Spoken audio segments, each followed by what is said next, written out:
Bonjour à tous et à tous ceux qui nous regardent derrière leur écran, en direct, en différé. Soyez bienvenus parmi nous. Nous formons un même corps, même lorsque nos corps ne sont pas réunis. J'aimerais poursuivre avec vous dans l'Épître aux Hébreux, chapitre 11, une série de prédications que j'ai commencé en 2022. La dernière, c'était en août 2023.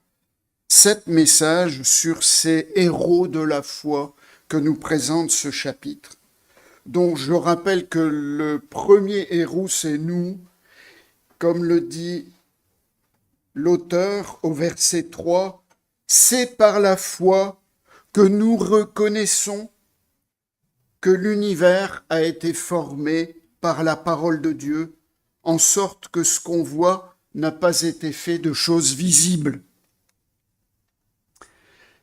Effectivement, c'est la base de notre foi. On ne peut pas être croyant en Dieu sans croire que ce monde dans lequel nous sommes a été créé ex nihilo. C'est pas évident. C'est pas évident. Dans notre pensée moderne, avec tout ce dont nous sommes héritiers du scientisme et tout cela. Sinon, Dieu n'est pas différent des idoles qui peuplaient l'Antiquité et que vénéraient les peuples qui entouraient Israël. Alors on a vu Abel, on a vu Enoch, on a vu Noé, et notre frère Pierre-Étienne nous en a reparlé dimanche passé.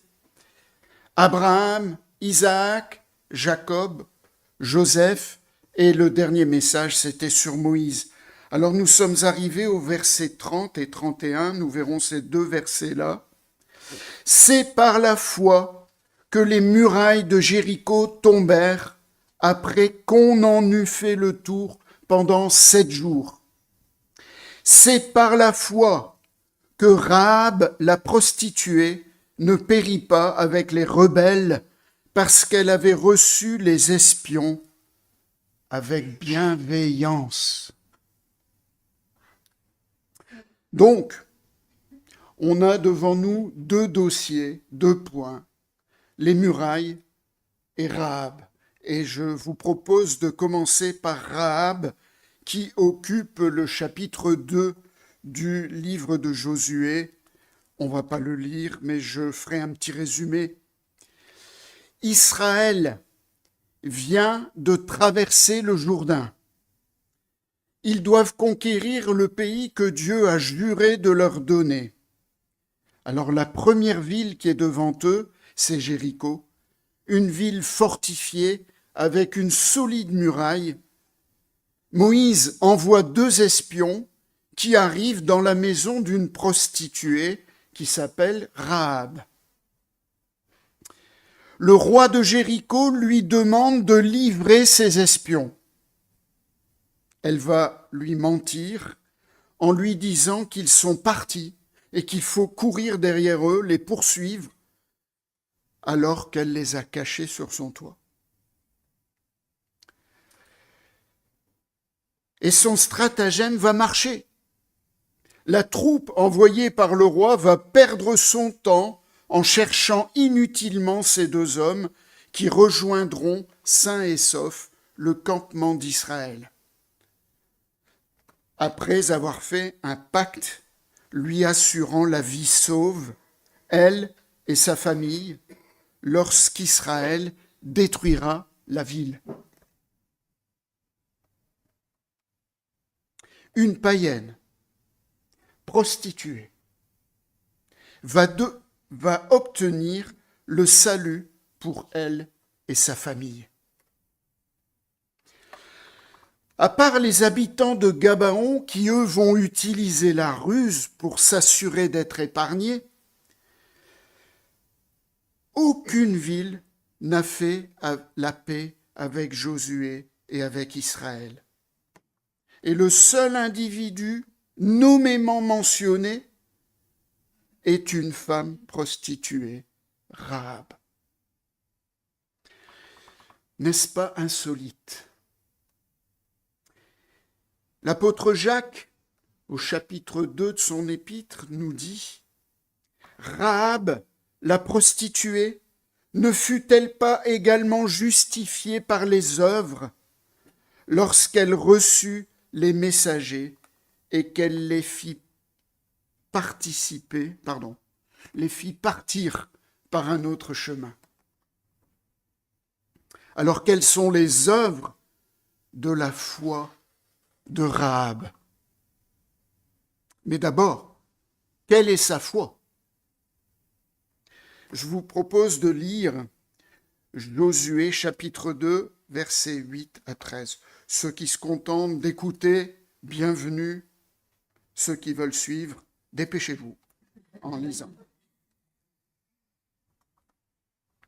Avant que les espions se couchent, Rahab monta vers eux sur le toit et leur dit « L'Éternel, je le sais, vous a donné ce pays. La terreur que vous inspirez nous a saisis, et tous les habitants du pays tremblent devant vous.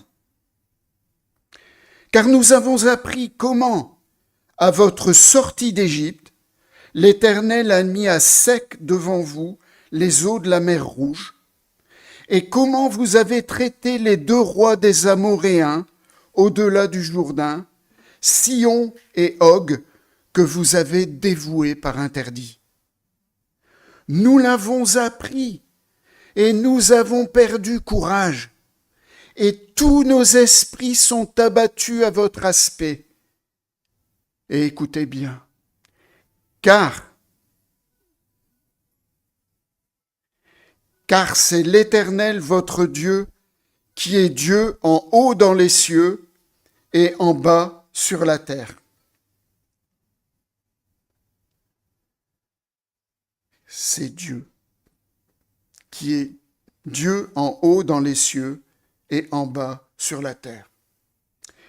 Et maintenant, je vous prie, jurez-moi par l'Éternel que vous aurez pour la maison de mon Père la même bonté que j'ai eue pour vous. Donnez-moi l'assurance que vous laisserez vivre mon père, ma mère, mes frères, mes sœurs et tous ceux qui leur appartiennent, et que vous nous sauverez de la mort. » Quelle confession de foi pour une païenne prostituée. Rappelons-nous qu'à cette époque-là, bien sûr, il n'y avait pas la presse, ni la télé, ni la radio, ni Internet, etc. Mais le téléphone arabe, ou plutôt le téléphone sémitique, fonctionnait. Les nouvelles se propageaient de bouche à oreille et se diffusaient, circulaient. Les gens ne vivaient pas dans l'ignorance. Bien sûr, nous, on a ce que les rois ont écrit sur des stèles, leur succès, mais tous les détails et leurs échecs, ça n'y est pas. Par contre, le bouche à oreille, ça fonctionnait. Les gens ont une culture orale, pas comme aujourd'hui, qui sommes devenus très visuels.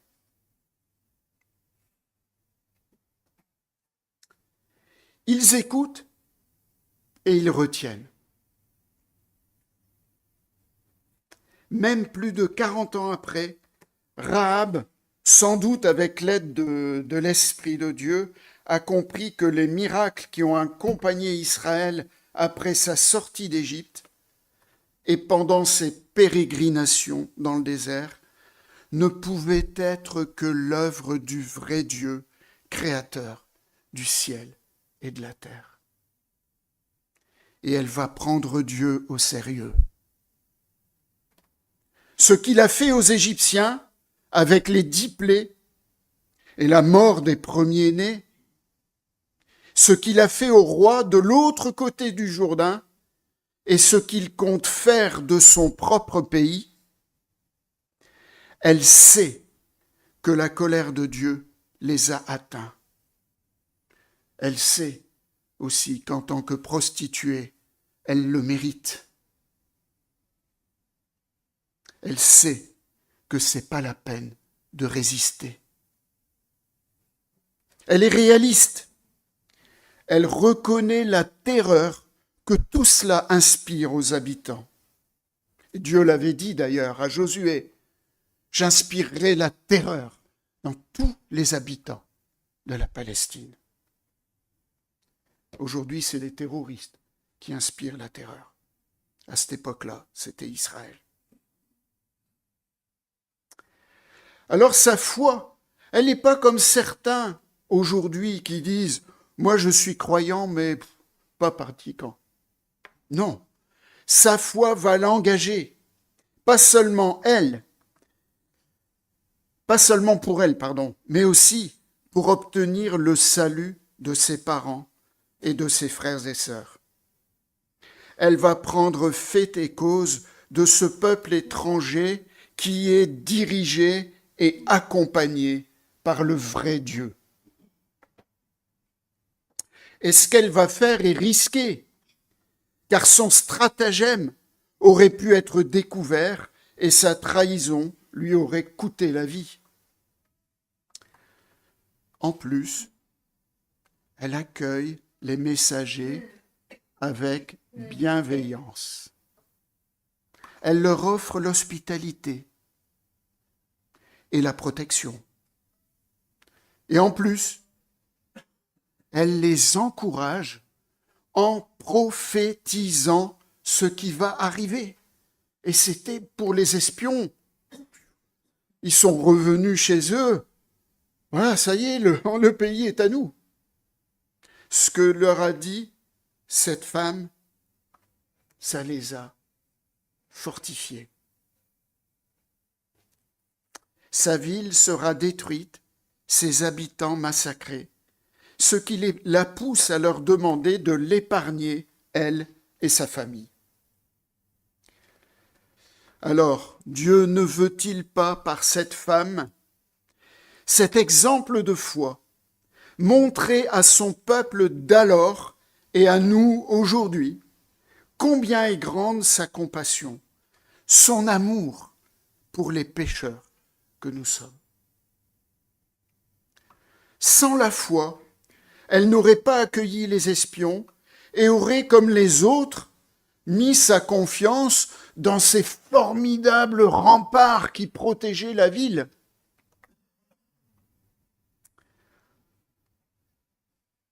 Pour sauver sa peau. 1400 ans plus tard, Jésus était entouré de gens qui n'étaient pas forcément recommandables. Des prostituées comme Marie-Madeleine et d'autres femmes l'avaient rencontré et avaient reçu son pardon. C'est pourquoi il déclarera à certains personnages hypocrites qui le suivaient aussi, les Tartuffes de l'époque. Par exemple, dans Matthieu 21, il va dire « Je vous le dis en vérité, les publicains et les prostituées vous devanceront dans le royaume de Dieu. » Dieu n'est pas raciste, il n'est pas sexiste. Il n'a pas de considération pour les différentes classes sociales.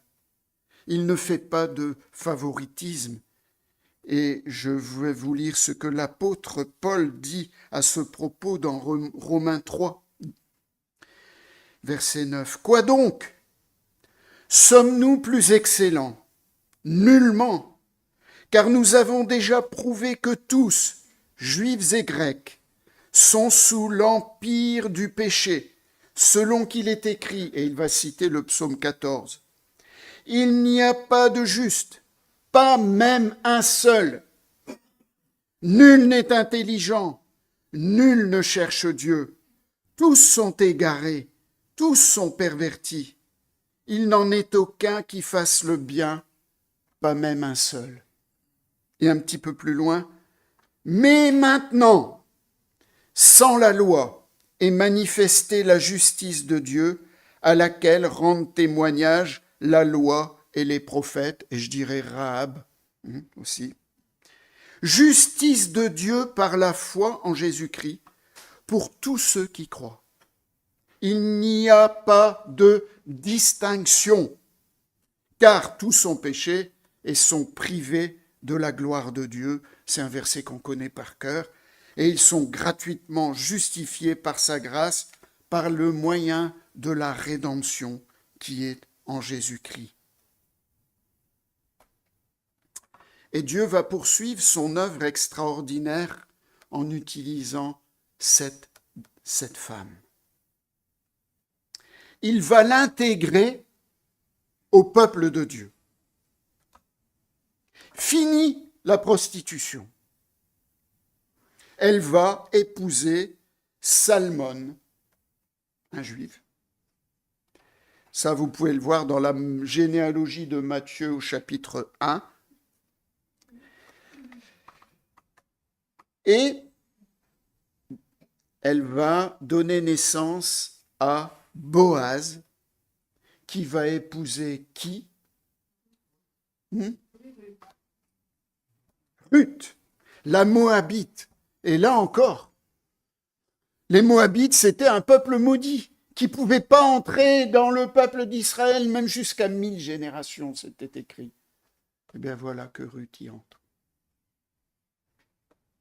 Et Ruth va enfanter Obed, qui va donner naissance à Isaïe, le père de David, le renommé David, dont notre Sauveur est le fils, Jésus, fils de David, même si 1000 ans les séparent.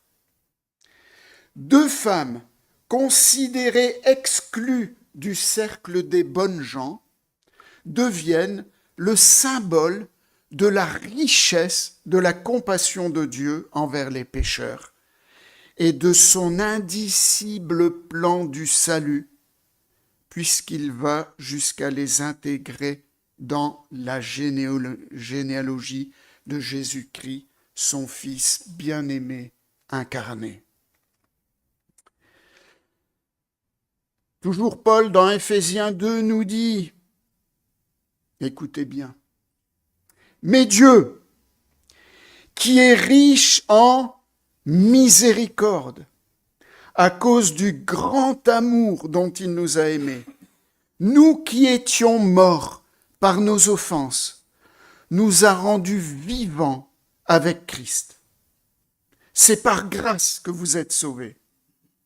Il nous a ressuscités ensemble et nous a fait asseoir dans les lieux célestes en Jésus-Christ, afin de montrer dans les siècles à venir l'infinie richesse de sa grâce par sa bonté envers nous en Jésus-Christ.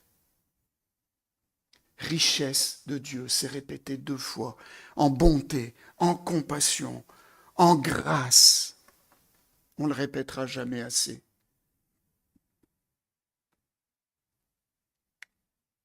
Richesse de son amour envers Rahab, envers Ruth et les autres. Je vais citer un passage d'un livre de Paul Tournier, Les forts et les faibles. Voici ce qu'il dit. En vérité, nous sommes tous faibles. Nous sommes tous de pauvres diables. Que nous soyons optimistes ou pessimistes, intuitifs, artistiques, je dirais, ou rationnels, confiants ou tourmentés. Si l'on regarde au cœur et non aux apparences, nous sommes tous pareils. C'est le message même de la Bible. Nous sommes tous égaux dans le péché et la misère morale.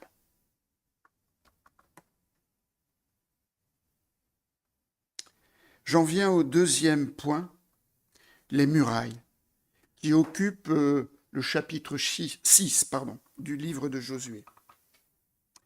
Et là aussi, nous allons être témoins d'une scène incroyable, insolite, quelque chose qui défraie la chronique, qui laisse pantois. Essayons d'imaginer la scène et je dirais d'apprécier le temps. Bon, moi je ne vais pas prendre 7 jours, hein, mais quelques minutes, mais ce qui occupe 7 jours. 7, chiffre de la plénitude, chiffre de Dieu. Dieu va demander à Josué et aux hommes armés de faire le tour de la ville de Jéricho avec l'arche au milieu qui représente sa présence, avec les sacrificateurs dont 7 vont sonner dans le chauffard, pas chauffard, hein, chauffard, la trompette, tous les jours, pendant 7 jours. Sauf que le 7e jour, il faudra le faire 7 fois. Tout cela dans un silence assourdissant, total, de la part du peuple, à part le son des trompettes. Imaginez le roi de Jéricho et les habitants en haut des remparts. Qu'ont-ils pensé de ce spectacle? C'est du non-dit, hein, la Bible n'en parle pas. On peut imaginer. Ça tourne. Et que devait-il en penser? N'était-il pas invité à prendre Dieu au sérieux, comme l'avait fait Rahab? Ils avaient eu les mêmes informations qu'elle. C'était connu. Dieu aurait pu détruire la muraille dès le début et la prise de la ville aurait été accomplie de la même manière. N'est-ce pas là encore un signe de la patience de Dieu qui ne veut pas la mort du pécheur, mais qu'il attende. Il attend qu'il se repente et qu'il vive. Mais force est de constater qu'à part Rahab, personne ne prend Dieu au sérieux à Jéricho. Ce Dieu tout-puissant qui les invite à se repentir. Et au chapitre 11 du livre de Josué, il nous est dit qu'il n'y a eu aucune ville qui fit la paix avec les enfants d'Israël, excepté Gabaon, dont nous avons parlé tout à l'heure. Comme Pharaon et son peuple en Égypte, les peuples de Palestine se sont endurcis dans leurs péchés et ont amplement mérité la destruction qui les attendait et qu'ils auraient pu éviter. Ils auraient pu l'éviter.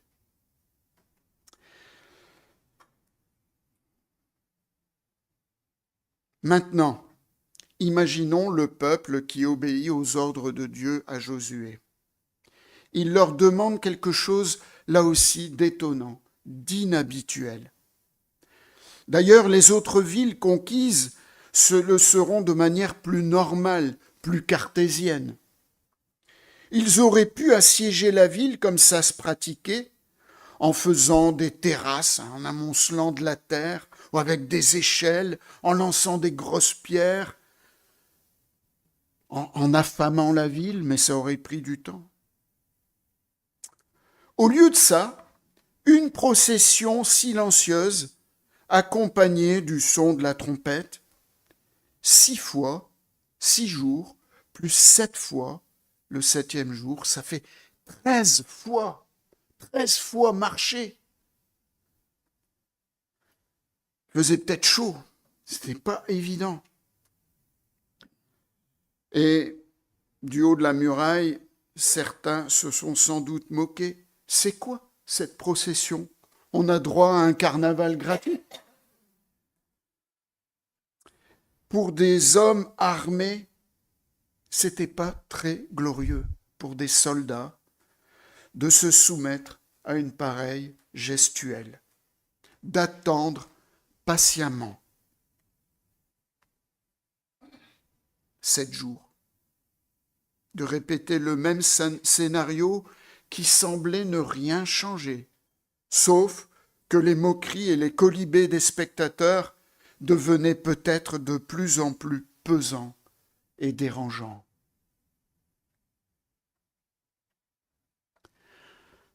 Patience, humilité sont deux qualités qui vont souvent ensemble et que Dieu veut apprendre à son peuple. Combien ça nous manque. Moi, j'ai 50 ans de vie chrétienne et j'avoue que ça m'a manqué.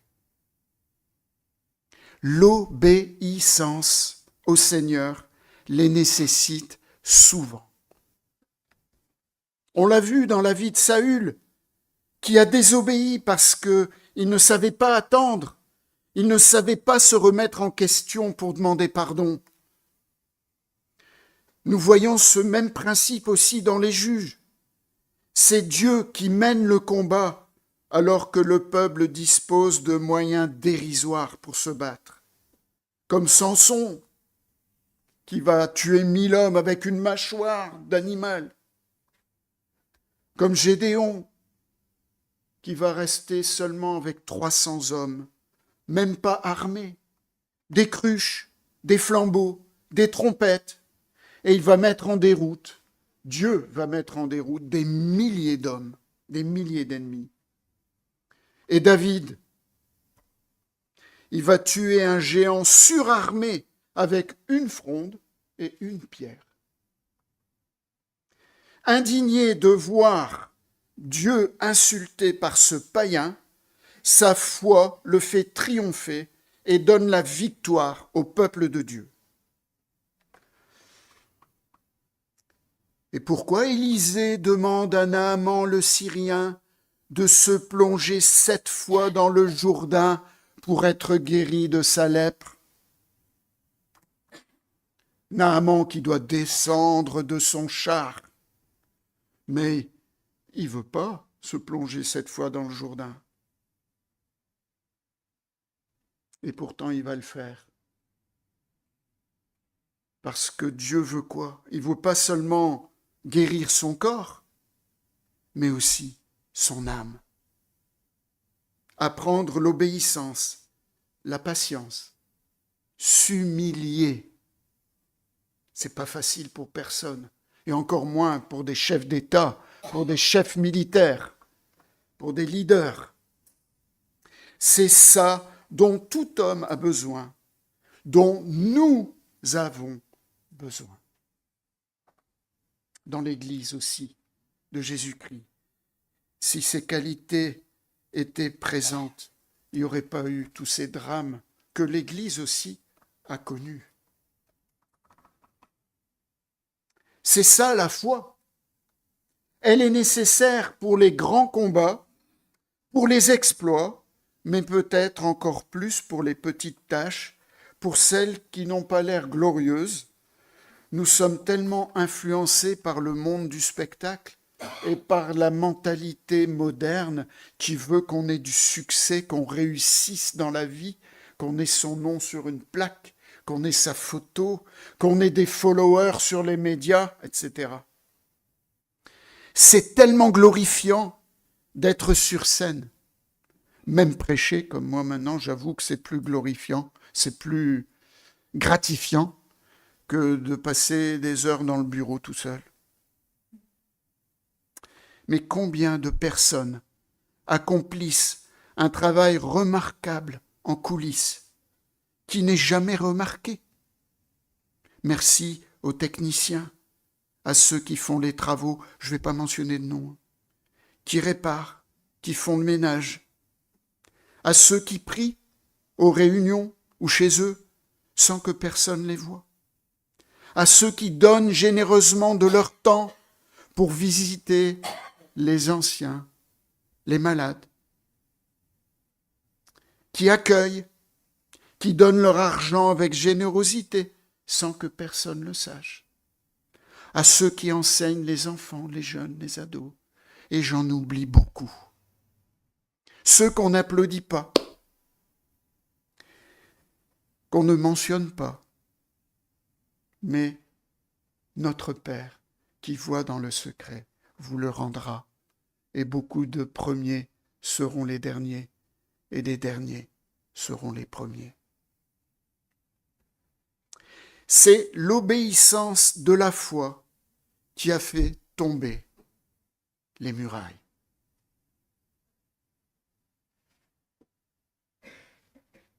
Le cri de la victoire, et j'en viens à la conclusion, la clameur de tout le peuple, à la fin, accompagne cette muraille qui s'écroule. À la fin, ils ont pu se lâcher, crier victoire. Oui, parce qu'il y a une fin à tout. Et bientôt, nous allons aussi nous époumoner à crier lorsque notre Seigneur reviendra. Amen.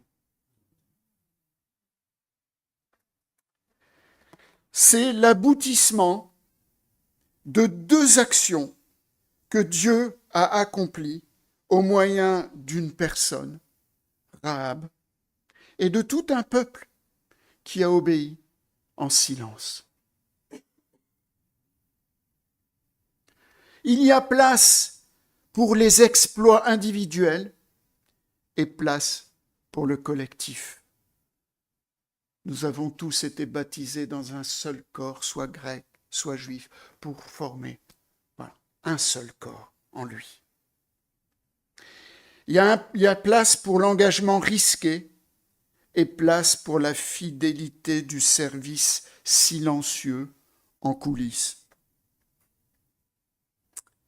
Nous sommes une seule Église.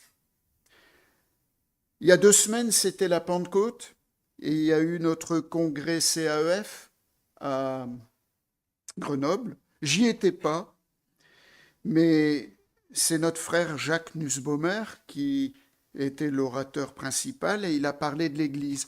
Et j'ai lu cette phrase de lui. Il a sans doute dit beaucoup d'autres choses intéressantes, mais cette phrase elle est assez forte et je la mentionnerai. Il a dit « Jésus-Christ n'a pas un harem ». Vous savez, tout le monde sait ce que c'est un harem. L'ensemble des femmes comme Salomon avait à la disposition d'un émir ou d'un roi. Jésus n'a pas un harem. Il a une seule épouse qui est l'Église. Merci Jacques de nous le rappeler. Malgré la diversité, c'est moi qui parle maintenant, nous avons des frères chez les catholiques, les orthodoxes, et bien sûr dans les multiples dénominations protestantes et évangéliques. Que notre foi commune nous entraîne à faire progresser le royaume de Dieu dans ce monde qui en a tant besoin. Je citerai encore quelques lignes du livre de Paul Tournier que j'ai mentionné tout à l'heure. Il nous dit « La foi est une force concrète et pratique. La vie chrétienne n'est pas une abstention. Une conversion authentique, loin de paralyser la personne, la dynamise. Eh bien, laissons l'Esprit de Dieu dynamiser notre foi, notre vie.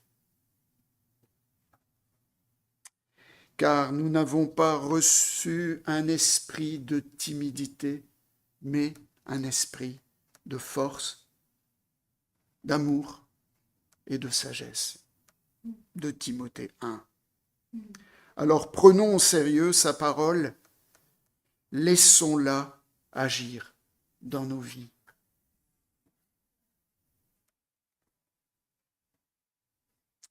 Je propose un instant de silence et je conclurai dans la prière.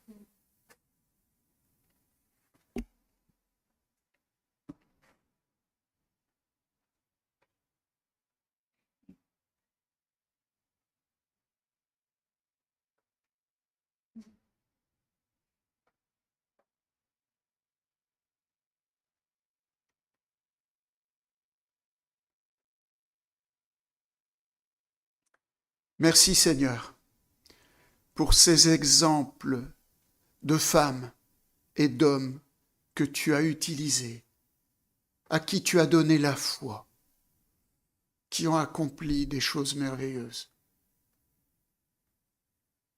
Nous nous recommandons à toi, que la foi que tu nous as donnée puisse être plus forte, plus authentique, plus juste, qu'elle porte des fruits à ta gloire. Merci de nous encourager, de nous aider dans ce que nous faisons, que ce soit visible ou pas visible, de patiemment attendre les applaudissements qui viendront en ta présence pour la gloire qui nous attend. Maranatha, oui, viens Seigneur Jésus. Amen.